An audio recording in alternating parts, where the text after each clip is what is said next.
बिस्मिल्लाहिर्रहमानिर्रहीम। अस्सलाम वालेकुम प्यारी यूट्यूब फैमिली, कैसे हैं आप सब? आप सबकी दुआओं से अल्हम्दुलिल्लाह मैं बिल्कुल ठीक-ठाक हूँ। आज मैं आप लोगों के लिए बहुत ही ज़बरदस्त डेज़र्ट की रेसिपी लाई हूँ, जो कि बहुत ही इंस्टेंट बन के रेडी होता है और बहुत ही मज़ेदार होता है। चलें जी, हम अपनी रेसिपी बनाना स्टार्ट करते हैं। सबसे पहले मैंने 2 अदद मैंगो लिए हैं और मेरे पास जो थे, एक बड़े साइज़ का मैंगो था और एक मीडियम साइज़ का था। अगर आपके पास छोटे मैंगो हैं तो आप 3 लीजिएगा। 3 टेबलस्पून मैंने शुगर ली है, 1 टेबलस्पून मैंने साबूदाना लिया है और 1 टेबलस्पून मैंने कॉर्नफ्लोर लिया है और 1 लीटर मैंने मिल्क लिया है। अब जी मैंने एक पैन लिया है, उसमें मैंने पानी ऐड किया है। पानी जो है मैंने ज़्यादा क्वांटिटी में ऐड किया है, क्योंकि मैं साबूदाने का पानी सेव करती हूँ अपने बच्चों के लिए, उनकी हेल्थ के लिए। इसकी रेसिपी मेरे चैनल पर मौजूद है, अगर आप देखना चाहते हैं तो लाज़मी देखिएगा।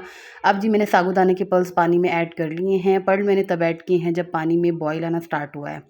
अब जो है मैं इसको अच्छी तरह से पकाऊंगी जब तक ये ट्रांसपेरेंट नहीं हो जाता। ये देखें जी, साबूदाने के पर्ल जो हैं हमारे कुक हो रहे हैं। देखिए अब ये बिल्कुल ट्रांसपेरेंट हो चुके हैं, ये पानी में देखिए नज़र भी नहीं आ रहे। इतना हमने इनको कुक करना है कि ये बिल्कुल ट्रांसपेरेंट हो जाएँ और पानी में नज़र भी ना आए। उसके बाद मैंने जो है एक स्ट्रेनर लिया था, उसमें मैंने इसको अच्छी तरह से स्ट्रेन कर लिया था।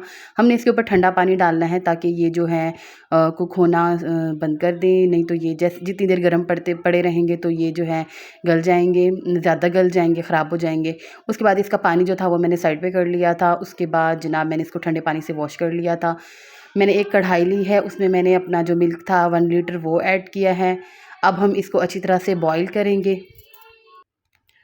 ये देखें हमने इसको जो है अच्छी तरह से बॉईल करना है। ये देखें दूध हमारा बॉईल हो चुका है। अब मैं इसमें 3 टेबलस्पून शुगर ऐड करूँगी। आप अपने टेस्ट के अकॉर्डिंग कम या ज़्यादा डाल सकते हैं। मेरे हिसाब से 3 टेबलस्पून जो है शुगर काफ़ी थी इसमें, क्योंकि मैंगो भी काफ़ी मीठा होता है।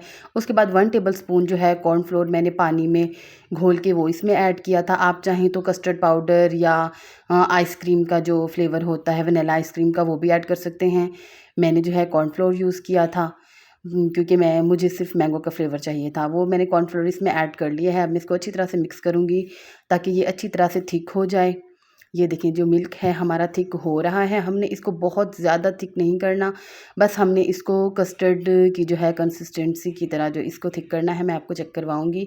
ये देखिए मिल्क हमारा जो है थिक हो चुका है। मैंने स्पैचुला की हेल्प से जो है इसकी साइडें भी क्लीन कर ली थी। उसके बाद जो है मैंने इसमें जो मैंने पर्ल ठंडे पानी में रखे थे, थोड़ा-सा इसके अंदर पानी मौजूद था, वैसे तो मैंने स्ट्रेन कर लिया था, वो मैंने इसमें ऐड कर दिया है।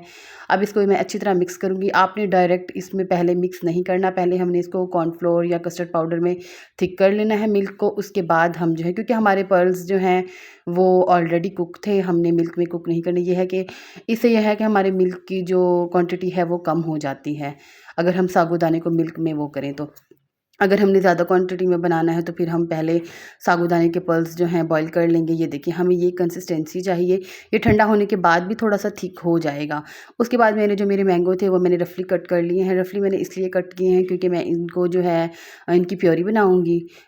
थोड़ा-सा जो है मैंगो मैंने रख लिया था, उसके चंक्स वगैरह काट के, ताकि मैं उसके ऊपर डिज़ाइनिंग करूँगी।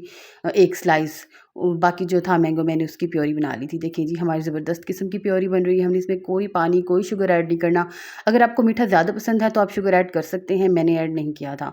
उसके बाद मैंने एक ग्लास लिया है, थोड़ा-सा कोकोनट लिया है और मैंने बादाम लिए हैं कटे हुए। आप जो भी ड्राई फ्रूट्स ऐड करना चाहें, पिस्ता वगैरह, वो भी आप ऐड कर सकते हैं। मैं आलमंड्स लूँगी। उसके बाद जी सबसे पहले मैंने साबूदाने की खीर इसमें ऐड की है। खीर जो थी मेरी ठंडी थी, प्योरी भी मैंने फ्रीज़र में रखी थी और खीर भी मैंने फ्रीज़र में रखी थी। ये बिल्कुल चिल्ड है और हमने इसको सर्व भी बिल्कुल चिल करना है, क्योंकि ये गर्म अच्छा नहीं लगता। उसके बाद मैं इसके ऊपर कोकोनट पाउडर ऐड करूँगी। इसका फ्लेवर मुझे बहुत ज़्यादा पसंद है। अगर आपको पसंद नहीं है तो आप इसको स्किप भी कर सकते हैं। उसके बाद मैंने थोड़े से इसके ऊपर आलमंड जो है वो गार्निश किए थे, क्योंकि मुझे आलमंड और कोकोनट दोनों ही बहुत ज़्यादा पसंद हैं और इससे इसकी ब्यूटी में भी इज़ाफ़ा होता है और टेस्ट में भी। उसके बाद मैंने इसमें मैंगो की प्योरी ऐड की थी, इसकी लेयर बनाई थी। आप चाहें तो 2-3 लेयर्स भी बना सकते हैं, लेकिन मैंने जो है 1 लेयर बनाई थी मैंगो की। उसके बाद फिर से मैंने साबूदाने की खीर ऐड की थी।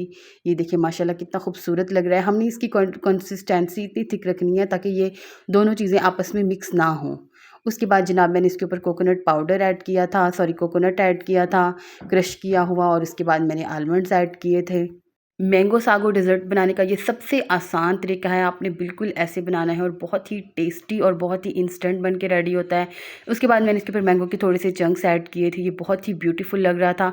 खाने में तो ये टेस्टी था ही। अगर आपको मेरी रेसिपी पसंद आई हो तो प्लीज़ मेरे चैनल को लाइक एंड सब्सक्राइब करें, ज़्यादा से ज़्यादा शेयर करें। आजकल मेरी वीडियोज़ पे व्यूज़ नहीं आ रहे हैं, मैं बहुत मेहनत कर रही हूँ। आप लाज़मी मुझे सपोर्ट करें। ये बहुत मज़े का डेज़र्ट है। अल्लाह हाफ़िज़।